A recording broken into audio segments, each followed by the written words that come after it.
Hello प्यारे बच्चों, आप सभी का इस वीडियो में स्वागत है। तो बच्चों, आज हम पढ़ेंगे क्लास 9 चैप्टर 2 एक्सरसाइज 2.3 का तीसरा क्वेश्चन। बच्चों, ये तीसरा क्वेश्चन बहुत बच्चों को इसमें कन्फ्यूजन रहती है, लेकिन आज जितनी भी आपकी कन्फ्यूजन होगी आज सारी क्लियर हो जाएगी। थोड़ा ये टफ लगता है कुछ बच्चों को, लेकिन ये टफ नहीं है। आज हम बिल्कुल इसे आसान भाषा में सिंपल तरीके से समझाएंगे। तो चलिए शुरू करते हैं। तो बच्चों, ये क्या है, पूछ रहा है फाइंड द वैल्यू ऑफ के। तो यहाँ पे के की वैल्यू फाइंड करनी है। और क्या है बच्चों, if x minus is a factor of p x. X minus a जो है वो पी एक्स का फैक्टर है in each of the following cases. मतलब जितना दिया गया है सभी में एक्स माइनस ए सभी का ये फैक्टर है। ठीक है बच्चों, पी एक्स का। तो चलिए हम के की वैल्यू फाइंड कर लेते हैं बोर्ड पे। चलिए बच्चों, ये हमारा क्वेश्चन है, तो चलिए हम इसको सॉल्व करते हैं। ये पी एक्स हमारा पॉलिनोमियल दिया गया है, एक्स माइनस वन इसका जो फैक्टर है एक, तो हमें यहाँ पे के की वैल्यू फाइंड करनी है। ठीक है बच्चों, हम इस क्वेश्चन को सॉल्व करने से पहले हम एक कॉन्सेप्ट समझ लेंगे रिमाइंडर थ्योरम का, ताकि आपको इसे सॉल्व करने में आसानी हो और आप कभी इसे रटे ना सवाल को, और समझ के लगाएं, ताकि कोई भी क्वेश्चन इस टाइप का आए तो आप उसे हल कर सकें। ठीक है बच्चों, तो चलिए हम पहले रिमाइंडर थ्योरम को समझ लेंगे, इसमें जो लागू होगा। तो बच्चों, रिमाइंडर थ्योरम क्या होता है, कोई भी बच्चों जैसे x माइनस ए, ये एक फैक्टर दिया गया है किसका, पी एक्स, एक पॉलिनोमियल है। ये पी एक्स एक पॉलिनोमियल है, जैसे यहाँ पे एक पी एक्स दिया गया है, तो ये भी एक पॉलिनोमियल है। x माइनस ए इसका फैक्टर है।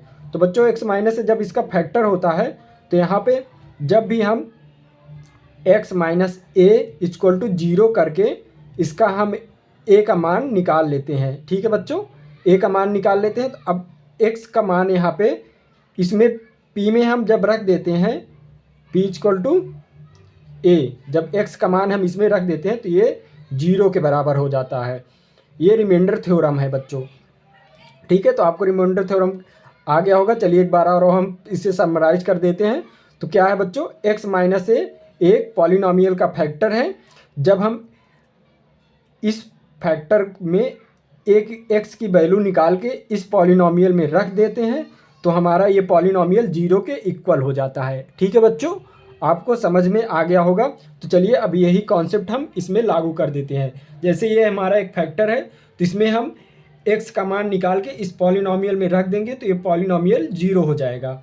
तो चलिए यहाँ पे हम x minus one equal to 0, और x की वैल्यू यहाँ पे क्या आ जाएगी बच्चों, 1 आ जाएगी। a1 इधर कर लेंगे। अब यही x की वैल्यू हम इसमें पुट कर देंगे, तो ये हमारा 0 के बराबर आ जाएगा।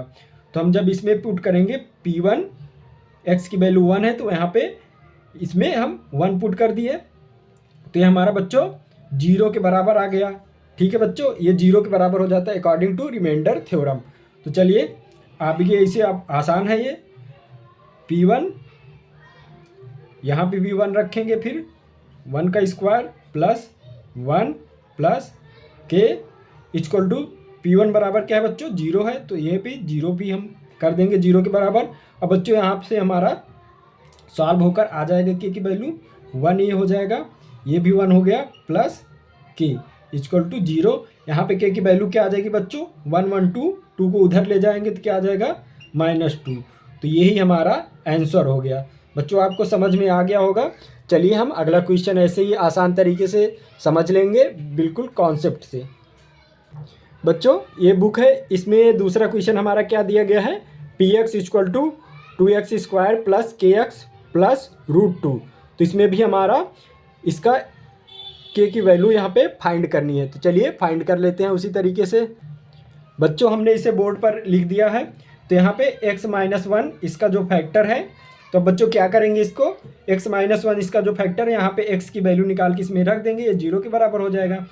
तो ये 0, x माइनस वन 0 के बराबर कर देंगे according to reminder theorem. x की वैल्यू यहाँ पे 1 आ जाएगी। अब 1 p1 में हम पुट कर देंगे, px में पुट करेंगे तो 0 के बराबर आ जाएगा अकॉर्डिंग टू रिमाइंडर थ्योरम।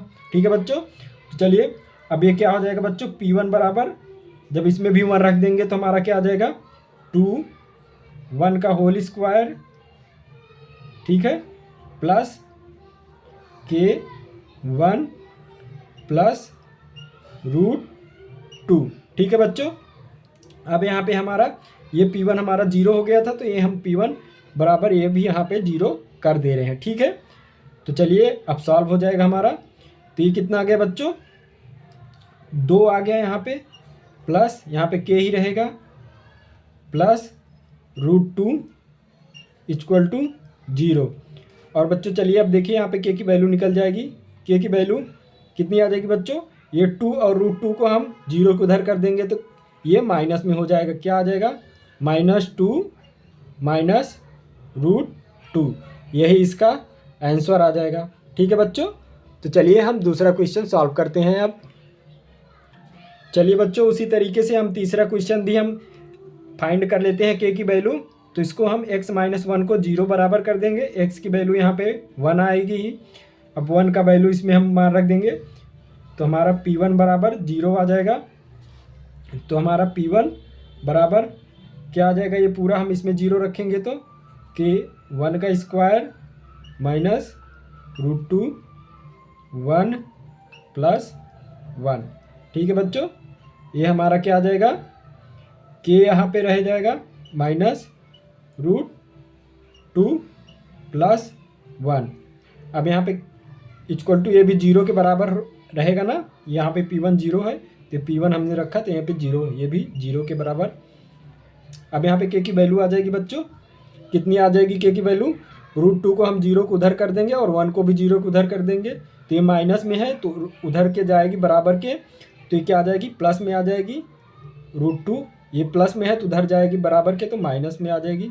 तो ये हमारा आंसर हो जाएगा। ठीक है बच्चों, चलिए हम ऐसा चौथा क्वेश्चन सिर्फ वही है, वो भी आराम से सॉल्व कर लेते हैं। चलिए बच्चों ये हमारा चौथा क्वेश्चन है, लास्ट तीसरे क्वेश्चन का लास्ट पार्ट चौथा है ये।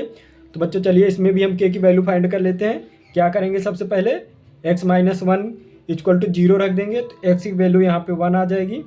अब P1 बराबर हम यहाँ पे फाइंड कर लेंगे, P1 रखेंगे तो 0 के बराबर आ जाएगा। जब ये 0 के बराबर आ गया तो हमारा इसमें भी वैल्यू रखेंगे तो हमारा ये 0 के बराबर आ जाएगा।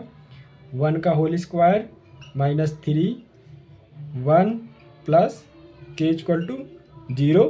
ठीक है बच्चों, तो यहाँ पे k माइनस, क्योंकि 1 का स्क्वायर 1 ही होता है तो k आ गया यहाँ पे 3 आएगा प्लस k इक्वल टू 0। ठीक है बच्चों, यहाँ पे k और k 2k हो जाएगा, 2k माइनस 3 इक्वल टू 0।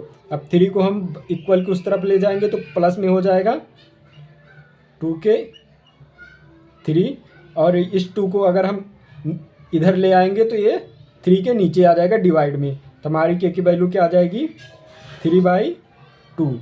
ठीक है बच्चों, तो ये हमारा आंसर आ गया है। तो चलिए ये हमारा क्वेश्चन कंप्लीट हो गया बच्चों। तो ऐसे ही हम आपको step by step question solve कराएंगे। अगली वीडियो हमारा देखना ना भूले।